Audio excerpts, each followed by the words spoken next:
Anaan ilma Oromoo shugguxiidhaan sodaachisu maaltu fide? Bifa aktiivitiini tiktokii korra ittiin baasu maaliif sekendii tokkoof yoo ta'u maaf hacee hin yaadatu.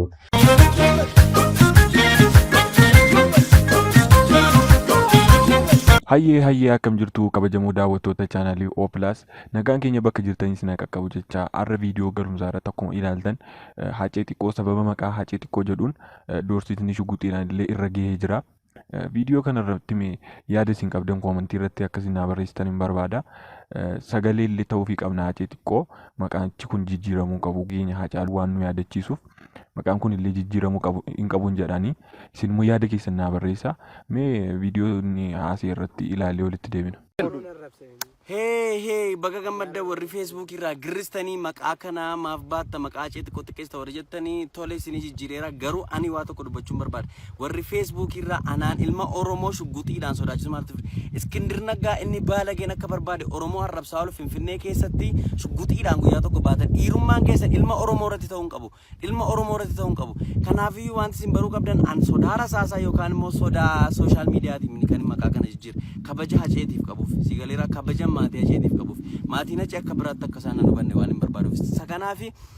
wanti isin baruu qabdanii ani ilma dhiiraa ilma gootaa ilma eebbisa addunyaa ilma Hacaaluu Hundeessaa rasaasa nama hin qolanneedha sigaleera kanaafiyyuu sooshaal miidiyaan nama madaalu ispeeshaali sooshaal miidiyaa feesbuukii anaan nama madaalu maqaa kana hoggaan jijjiiru immoo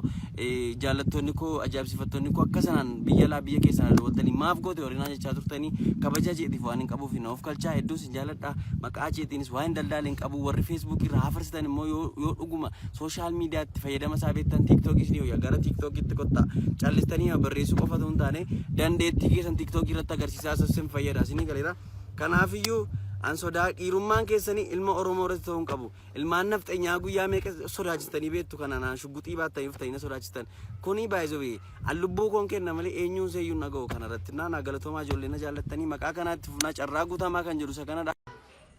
Yooyyaa akkam jirtu duraan dursee hordoftoota amantaa kiristaanaa maraan baga guyyaa akka gooftaa keenya Yesuus Kiristoosiin nagaan isin ga'e jecha har'a kan hin dhufee fi dhimma gama feesbuukii irratti maqaa kootiin maqaa hacee xiqqoo kan jedhuuni holollikeedha maaf hacee xiqqoon gama tiiktookii irratti hacee xiqqoo kan jedhamu kuni maaf maqaa hacee maqaa goota keenyaa xiqqeessa kan jedhuun hololli garaagaraa feesbuukii irraan irra ga'ee jira holola qofa otoo hin taane haga doorsifamullee irra ga'ee jira waan ta'eef isaaf hin deebii kennuufan as ba'ee wanti isin baruu qabdan wanti achirratti haasa'ame kun itti hordoftoota koo gama tiiktookiitiin haasa'ameera ta'eeti durseen dafeen deebii gahaa kenna ture garuu immoo hordoftoota koo tiiktookii miti isaanii warruma callisanii feesbuukii irraa hafarsaa oolanidha. Haasaan feesbuukii immoo anaan nama madaalu jedhee waa'ee nama nuufanii haga yoonaa callisee jechuudha innis maaf haceen mucaa kanaan xiqqaata kan jiru ani isa duraa hojiin kiyyasii akkasumas immoo wanti tiiktookii kana irratti dalagu hacee xiqqeessaa jira jedhee yaadu maaliif yaani dhalootaan akka intarviiyuu hacee yaadatuuf itti yaadee hojjechaa jira hojii kana so maqaa kana immoo kan laalaatee hordoftoota koo gama tiiktookiitiin na hordofan malee gama feesbuukiitiin warra na hordofan jalqaba ani feesbuukii kan hin qabu maqaa kiyyaanii malee hacee xiqqoo kan jedhu feesbuukii hin qabu ittaansuudhaan immoo wanta achirratti hololaa jiru suni dursee tuuf gama sooshaal miidiyaa irratti hin beekni namoonni achirratti callistanii poostan anaan argitanii maaf akkas godhee na gaafattanii yoo deebii ga'aana biraa dhabdan akkan isin deemtanii na poostuu qabdan malee Oromoon haga yoomitti akka inni feesbuukii irratti akkasittiin qullaa walii baasu I don't know na so kanaafiyyuu hordoftoonni koo tiiktookii maqaan kun dhuguma hacee xiqqoo xiqqeessaa jirta naan jettanii yaaddan yookaan immoo faayidaa addaa irraa argachaa jirta jettanii yaaddu yoo ta'e ammuma kaasaatiin haa barreessaati ani yaada keessan irratti hundaa'etan maqaa kana dhiisaa jechuudha wanti isin baruu qabdanii ani faayidaa addaa irraa argadhe isin qabu even itti miidhamaa jira malee gam tokkoon warri Oromoon taane magaalaa Finfinnee keessatti na doorsa gam tokkoon immoo ijoollumti keenya maqaa hacee xiqqeessa jedhuudhaan amma immoo doorsa hundaan narra ga'aa jira even kanaafiyyuu kanaafin achi as bahee guddaan galatoomaa guddaan isin jaalladha yoomiyyuu an hacee xiqqeessuudhaaf nama ka'u miti yoomiyyuu an nama baay'ee hacee jaallatudha even an dhaloota haceetii nama haceen qabsoo keessatti dhalcheedha an jenereeshinii haceetti nama dhalateedha. Egaa daawwattoota koo akkuma viidiyoo irratti ilaaltanii kun doorsisni kun illee kan inni irra ga'u baay'ee kan nama gaddisiisu sabuma keenya Oromootiin doorsisni kun kan irra ga'aa jiru jechuudha. Ijoolleen keenya bifa aartiitiin ba'anii akkas aartiitiin akkas bahanii jajjabeessuutu qabnu maaf akka gadi qabnuun gaaffiidha kunaaf. Meestii hacee xiqqoo jedhee of waamuunsa maaf akka ta'e sababa inni haasa'e viidiyoo ilaallee walitti deebina.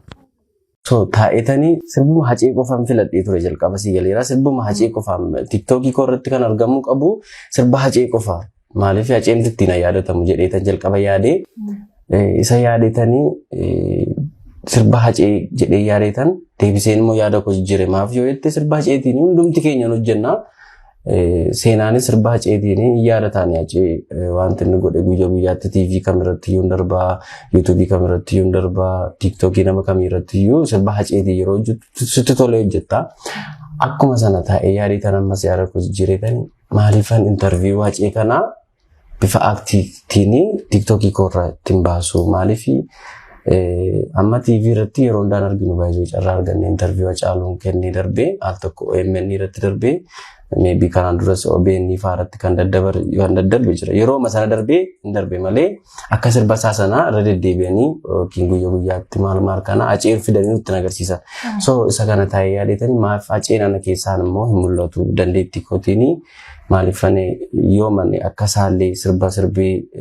dandeettii agarsiisuu dadhabeeyyuu maafan immoo amma man danda'uun akka uffata akkaataa uffannaa akkaataa haasaa kana